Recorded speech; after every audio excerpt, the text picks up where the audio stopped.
I can say to my new Samsung Galaxy S25 Ultra, hey, find a keto-friendly restaurant nearby and text it to Beth and Steve. And it does, without me lifting a finger. So I can get in more squats anywhere I can. 1, 2, 3. Will that be cash or credit? Credit. 4. Galaxy S25 Ultra, the AI companion that does the heavy lifting so you can do you. Get yours at Samsung.com. Compatible with select apps. Requires Google Gemini account. Results may vary based on input. Check responses for accuracy.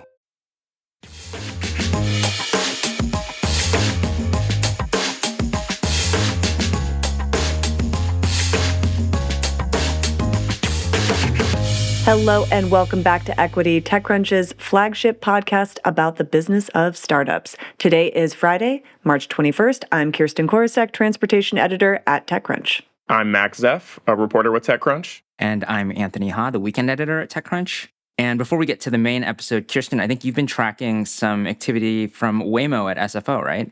I mean, I'm always tracking everything that Waymo does. I'm like basically stalking them. Sounds like a threat. But yeah, so this is interesting. And it's a follow-up to a scoop I had about a year ago, which was through a FOIA request and saw a lot of emails back and forth with Waymo and the San Francisco airport and their airport commission. And the reason why this matters is really it was all about trying to get a permit to begin mapping. Mapping isn't shuttling people around, but it is a first step, a very important step to essentially unlocking what is the killer application to robotaxis, which is bringing people to and from the airport. So what just evolved from this now, almost a year later, is that the airport authority says, yeah, we're going to give you permission to do this. And my little scoop is really about the terms of the agreement, which hadn't been reported before. And there's two really important things in the agreement. Data sharing, so trip location, ID of vehicle, in and exit time, and also an agreement not to transport any commercial goods, which may seem really premature, but actually is a huge win for Teamsters because the assumption here is that this agreement, while for mapping, will use the exact same language as they continue down and, escalate it to eventually shuttling people. How far off do you think we are from actually having trips to the airport? I'm going to peg it at a year. It might happen earlier than that, but Waymo does have, they kind of go slow into these. So they'll do mapping, then they'll do regular testing autonomous with a human safety operator, then driverless testing, then employees in those drivers. It will take a while, and each time they'll have to get some new permissions. And the airport commission has gone through this before, like a quick history lesson. Uber and Lyft, the first airport I believe that they ever dropped off to and from was SFO. And it was sort of a landmark decision and also the language that they used to be able to do that. So I think a year.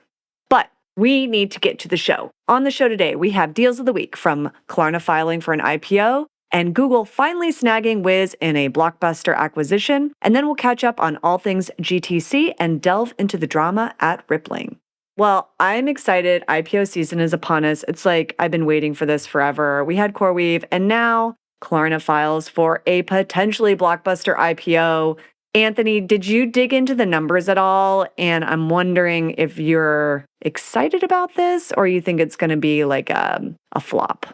I'm excited. I mean, excited is maybe too strong one, but I'm certainly curious. I guess, yeah, I'm excited to see what happens. And I do think part of the broader implications is what comes up every few weeks or months on the show is when our tech IPO is going to be back in a big way. And I don't know that any one IPO is going to sort of change things, but certainly I think it can get a lot of the momentum going. And so Klarna, for people who don't know, is sort of this pay in multiple installments company. So they filed for an IPO, as you said, and we're not going to go through, well, maybe we will go through all the numbers, but some of the really high level ones are that it hopes to raise $1 billion at a $15 billion valuation. Now, this is like the initial filing. I feel like often those numbers can change pretty significantly. And then in terms of its own finances, it reported revenue of $2.8 billion in 2024 and a net profit of $21 million, which is like it's not a huge amount of money for like billions of dollars in revenue, but I think indicates that they can actually be profitable, whereas in 2023, they actually lost $244 million. I mean, that's kind of like the really high level stuff. Tristan, I think you actually took a look at the filing, right? Yeah, I did. I dug into it. So There's a couple things to note here why I'm excited about the Klarna IPO. I will take a stance on that because this is a company that has real revenue growth and profitability. It's like, woo, I'm used to the days of SPACs when there was like not even a chance of profitability and no revenue. So this is great. Two things are really going for the company, but I will note that there are a couple risks. So the business started taking off in 2023 and then notched up that growth even more. So the rev grew 20% in 2023, and then it grew another 23.5% in 2024, and at the same time has cut costs and is seeing growth in its active users, something like 93 million active users. And on top of that, the active users are using it more. So all those things are like bringing down costs and upping user base. But Max, you might weigh in on this because one of the ways that they are cutting costs is by using this AI chatbot. While you might not be like super familiar with Klarna, I'm wondering if you're seeing this throughout the industry where companies are using AI chatbots successfully to cut staff. Klarna's CEO, he's become notorious for, talking about how AI can deliver savings. And he previously said that we're not going to have to use Salesforce anymore. And he kind of tried to create a crisis for Salesforce around that by saying that we can use these AI systems. And he said that, we're going to stop hiring. Although we previously dug into their LinkedIn and their hiring page, and they are still hiring. They're just hiring less. That said, the company said in their filing that they saved $40 million in the last year because of AI, which is no slouch. Like, that is a lot of money. It's nothing to sneeze at. However, I'm going to sneeze a little bit at it because the company's total expenses last year were around $2.9 billion. So 40 million is somewhere between 1% and 2% of that.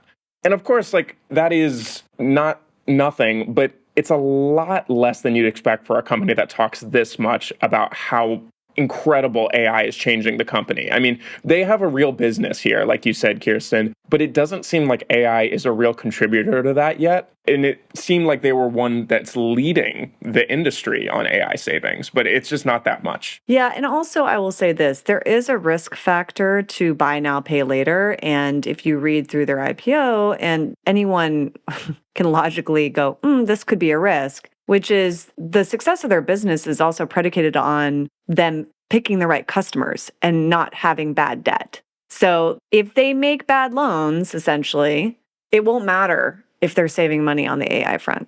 And actually, I mean, in terms of picking customers, I think one other noteworthy headline that they made recently was they signed this deal with DoorDash. So you can now do buy now, pay later on your DoorDash orders, which I'm very curious to see how widespread this is. I mean, I don't want to like judge anyone's personal financial decisions. There is a part of me that's like, listen, if you cannot afford your DoorDash order, maybe figure something else out. Like, that is not the kind of big ticket expense. Yeah, maybe eat in more. Don't get that Frappuccino. Right. Well, yeah. This is the thing about these buy now, pay later companies is that, like, who do they typically market themselves towards? And it's these small purchases. It's like often young people. And it never feels like when you are like looking at the buy now, pay later button at something, it never feels like it's a good decision, at least when I've used this stuff. But in terms of the real business itself, it seems like some investors here are going to really make out big. Kirsten, you found a couple. Yeah. Sequoia, if you look at their F1, right? They're a foreign company, so they file an F1. You'll note that there's not a lot of shareholders. And the number of shareholders that have more than a 5% stake, numbers, I think 4 or 5. Sequoia owns 78.8 million shares and is one of the largest shareholders in Klarna. So they stand to make a bucket load of money. They also stand to make a bucket load of money in our second deal, which is in the private sector. And that is the on-again, off-again, on-again deal of Google buying Wiz for $32 billion to beef up cloud security. Yeah, this is really a very significant acquisition here. We got confirmation that Alphabet is going through with this purchase finally. You might remember we were talking about Google and Wiz a lot a few months ago, but the deal was for significantly less. So it was about $10 billion less when we were last talking about it. This is Google's biggest acquisition ever. I mean, this is a really big deal for them. And let's talk for a second about why they want to buy Wiz in the first place, just to not get ahead of ourselves. I mean, Wiz is a very successful cybersecurity startup Wiz makes around $700 million in ARR, and it was projected to hit $1 billion before the acquisition news. So this is going to add some meaningful revenue to Google Cloud's numbers here. So that's a big up for Google, but also it adds this huge customer base. A lot of the customers are using AWS and Azure and not Google Cloud. So it's kind of this interesting way to get access to these customers that Google doesn't usually get access to. I think there's some pros and cons to that aspect of it, to this broad customer base. I'm not sure if you guys have thoughts on how that's really going to play out here. I don't know how it's going to play out, but I do think it's also just worth underlining the scale of the deal. Because, I mean, even the $23 billion, yes, it's like a huge leap from 23 to 32 billion. And, wow, like incredible like negotiating skills. And by all the reporting, it sounds like Wiz, the first time at least, kind of walked away from it. And so that is clearly paid off. Even that would already have been Google's largest acquisition. So like this is just on some level kind of unprecedented. Yeah, and I think it reflects Google really saw a hole in its business and saw like the rise in cloud services and AI and a need for security. I want to note, there was a lot of speculation as to why the deal fell apart originally. And some of it was around, was it the deal itself? Was it antitrust fears, anything like that? Well, I'll tell you what, Google must feel very confident that they're going to get this deal through, because I don't know if either one of you saw this, but there is a reverse breakup fee in this deal that's 10% of the deal value. So that's $3.2 billion that is payable to Wiz if this deal falls through. And this is based on some reporting from Reuters. That's huge. So to me, what it indicates is that extreme confidence from Google, and likely that higher reverse breakup fee and the higher fee itself for the acquisition is what tilted Wiz to ignore any other concerns they might have and eventually sign on to the deal. Yeah, I think that the high termination fee and the high price that Google is paying for Wiz, I think a lot of people might be wondering, why doesn't Google just invest $20 billion to build out their own cybersecurity arm, which is a great question. And two answers to that. I think the first reason is that, one, doing what Wiz has done is incredibly hard. And I don't think we can quite underestimate that, even though Google is amazing at doing almost anything it sets its mind to. This is a really amazing product that they've built, as seen at the top of the industry. But also, I do think that Google getting access to all of these Wiz customers who are on AWS and Azure, I think that's something that they can't get through other means. I think that's actually a very big part of this. Google said this week that Wiz customers could continue using these other cloud platforms. They don't have to come to Google Cloud, but I think it's a way for them to get their foot in the door and start kind of throwing features at these folks. And I think those are both just really core things driving this deal. We do have to move on, but I also want to note, since I teed it up when I was introing this deal, is that Sequoia stands to make also a lot of money in this deal. They had invested in Wiz, but another company, and I'm not sure if you've heard about them, they are based in Israel called Cyberstarts. And this is just wild to me. So Sequoia stands to make about $3 billion. That's about a 25x over what it invested in Wiz. But that pales in comparison to Cyberstarts. They invested $6.4 million from their first fund, which was about $54 million, back in 2020 in Wiz. So they're poised to make about $1.3 billion, and they had already done some secondary shares. So in total, their, I think, gain is 222x on their original investment, which is pretty... This is like the small fund dream, right? Like, it's pretty cool to see a really small fund, in terms of a percentage gain, just completely nailing it. And very curious to see what Cyberstarts does with this newfound confidence and winnings. Like, are they going to start making more aggressive bets? Will they change their strategy? So there's this whole other little side story that's happening with the Biz acquisition. Which certainly you would expect that with from now on, basically, Cyberstarts, their LPs will just write them a blank check for whatever they want to do. Exactly. Well, we now have to go to break, but when we come back, we're going to catch up with Max, who is on the ground at Nvidia's big GTC conference, and then talk about Rippling suing Deel.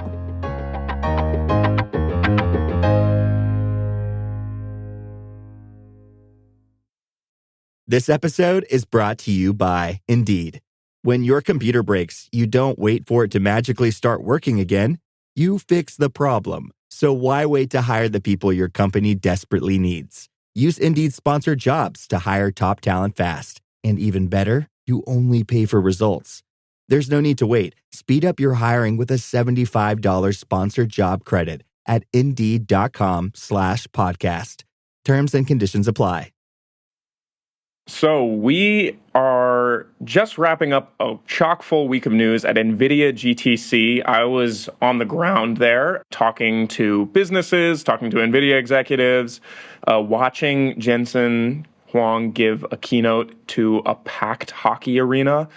It was quite an experience. This was my first Nvidia GTC, and it was really just shocking to see the ecosystem of Nvidia on full display. I mean, this is really a company that is trying to prove it is at the core of AI and really trying to prove that it's still at the forefront of it.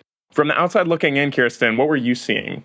Well, I feel like I kind of passed the baton a little bit because I used to go to GTC every year during a period of time when NVIDIA was kind of shifting its story away from just, hey, we are a chip maker, we sell GPUs, and really jumping on the whole autonomous vehicle hype cycle. And they had real products that they were putting up, but they were clearly talking about that. And then I kind of stopped going when that consolidation happened in the market. They weren't talking so much about AVs anymore, but now they talk about AI. And when you think about the conference itself, the showmanship was still there 100%. Like, I was watching the keynote. But what struck me was how Jensen, he's very good at shifting the conversation and being right either ahead or right in the middle of a trend.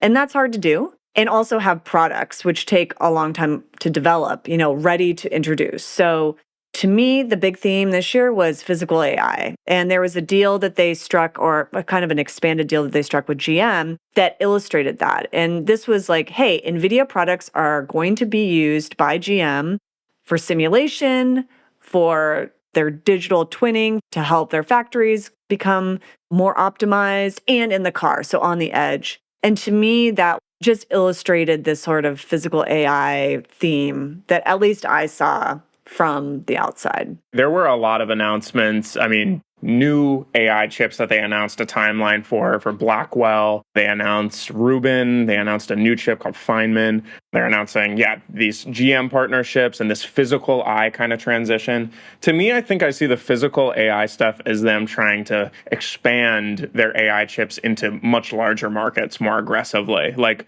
physical AI, they're advertising it in healthcare. They're advertising it in cars or advertising it in robotics. And I think they're trying to kind of move away from, okay, we are the chip maker for chatbots. Now we are the chip maker for everything. Anthony? Yeah, I mean, I think there was some reporting kind of in the lead up to GTC where they were kind of saying that, in fact, like Jensen Huang is kind of impatient or trying to like cultivate this impatience in the company of like, yeah, it's really cool that we're kind of the standard bearer for AI, but that also means that we need to sort of bring AI to the masses even more than it is before. And like, there are these like great chatbot products, but like in order to sort of justify the amount of money that's going into it, it can't just be a chatbot product. It has to be something that has to sort of live up to the promise of transforming every aspect of technology. My sense was that, again, from the outside, was that was really a push, was to say, look, this is going to be so much broader than you think. You know what's interesting, though, is that on the one hand,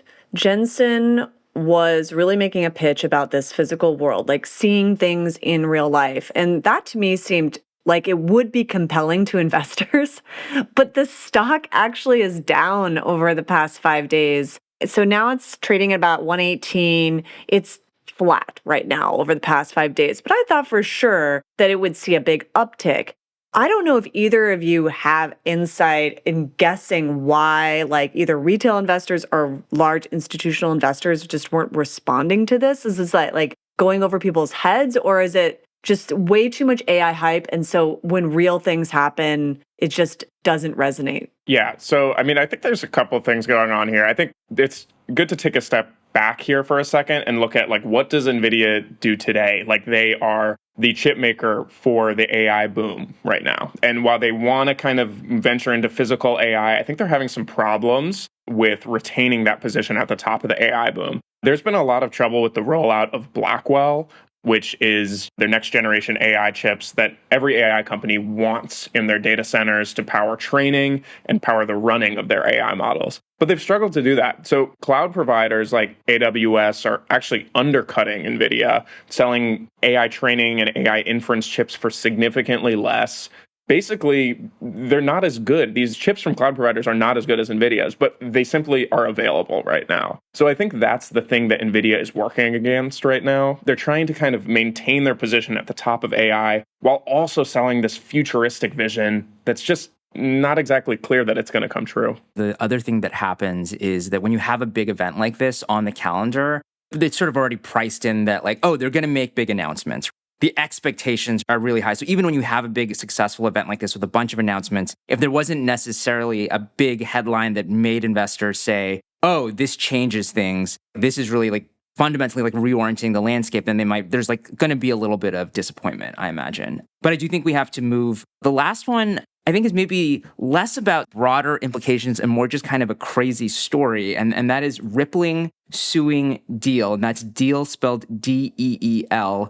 God, where do you even start with this one? So, I mean, Rippling and Deel have been like competitive and like very like snarky or beyond snarky with each other even in the past. And now Rippling is claiming that Deel basically has like engaged in, again, these are allegations, but like racketeering, misappropriation of trade secrets, unfair competition, some other legal terms that I can't even pronounce. But the gist of it is basically that there was a Rippling employee who was secretly working for Deel and, kind of looking up secrets, particularly in Slack. And one of the really striking things about this story is that basically because there is a record of everything you do in Slack when it's a corporate account, that they could basically see that this employee seemed to be looking up a lot of stuff about Deel. And in fact, when they mentioned this new Slack channel to Deel executives, within a few hours, this, again, allegedly planted employee started looking it all up. Were you guys following this story? Well, I was more catching up on the story because Rippling, it doesn't totally land in the area that I pay a ton of attention to. But of course, this drama caught my attention 100%. I should mention, Deel is backed from some pretty big names like AZ16, Spark Capital, Y Combinator. Meanwhile, Rippling is backed by Kleiner Perkins, Founders Fund, and Sequoia. So these are big, well-backed, VC-backed companies. To me, what I found curious about the lawsuit is that they're going after the company and not the alleged spy, which is because I have to bring everything back to autonomous vehicles. This is my job. It reminds me of when Waymo sued Uber. They didn't go after specifically Anthony Lewandowski. Criminal charges were later filed. They went after the company. And I guess it has more impact. It's higher profile, there's more money. But to me, that caught my attention. And I'm kind of wondering what's going to happen to this employee who's, again, allegedly was spying. I'm just waiting for the HBO special to come out about this Rippling Deel saga. I mean, these are HR software as a service companies. I mean, this is like about as boring a business as it gets, and yet the most dramatic story I've heard all year. And like there was one detail in here where they said that like the employee kind of ran to the bathroom and tried to flush his phone down the toilet. And like it really just feels like something out of Succession come to life here. Right. Yeah. I mean, again, if they can prove these allegations, like it seems like there'll probably be something. It's hard to imagine this current or former employee sort of getting caught up in the legal. It would be very awkward if they were still there, by the way. Well, it might be one of, sometimes like it's like, well, we can't fire you yet legally, so just don't work for a while. Yeah, part of the framing is that it seems like even though this is a crazy story on its own, that it's just also like the next chapter in this ongoing competition between these two companies, which is like, there's an element of like, it can't get any crazier than this, right? This has got to be like the most out there thing. Oh, no. My prediction is that this is going to definitely get crazier. And I do want it to become some sort of Netflix series, only to see like a suspenseful drama around two HR companies. Right. And so right now, the only information that's out there about this employee is initials, which I don't even know if they're meant to be real initials, DS. But Yeah, and that'll definitely be like interesting to see if they're successfully able to hide their identity all through this legal process, or if that's going to come out at some point. Yeah. I'm waiting for Aaron Sorkin to write this. I'm waiting for Jeremy Strong to star as the spy in this. And I think that this is just waiting to happen. I want the HBO executives listening to really tap in here. Okay, amazing. Well, we'll have to wait for that because we're all out of time. And I want the audience to then pause and go back and listen to Max because he was supposed to have a brand new microphone and it didn't happen. And we're going to see that boost in audio quality next week. So you just wait. It's going to sound way better. Everything just... so much better. Knock on wood. Equity will be back next week with even better sound quality. Until then, you can find Equity under the handle @EquityPod on X and Threads. Equity is produced by Theresa Loconsolo with editing by Kel. We'd also like to thank TechCrunch's audience development team. Thank you so much for listening, and we'll talk to you next time.